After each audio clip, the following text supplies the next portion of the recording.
কিশোরগঞ্জের মিঠামইনে উপজেলা বিএনপির পদ স্থগিত থাকার সভাপতি জাহেদুল আলম জাহাঙ্গীরকে কুপিয়ে হত্যা করেছে দুর্বৃত্তরা।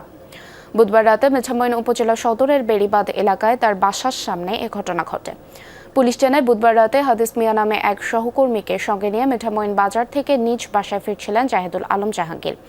বাসার কাছে আসা মাত্রই আগে থেকে ওৎপেতে থাকা ৩-৪ জন তার উপর হামলা চালায়। এ সময় তাকে বাঁচাতে গিয়ে এগিয়ে গিয়ে সহকর্মী হাদিস মিয়াও গুরুতর আহত হন। পরে তাদেরকে গুরুতর আহত অবস্থায় হাসপাতালে নিলে চিকিৎসক জাহাঙ্গীরকে মৃত ঘোষণা করেন। এ ঘটনায় জড়িত সন্দেহে দুজনকে আটক করেছে পুলিশ। জড়িত অন্যান্য ব্যক্তিদের আটকে অভিযান চলছে।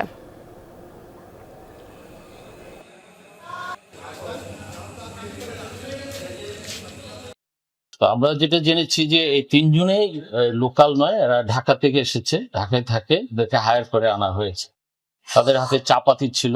আমরা প্রাথমিকভাবে চিন্তা করছি যে এই পেছনে কোনো কারণ থাকতে পারে, কারণটা আমরা জানার চেষ্টা করছি।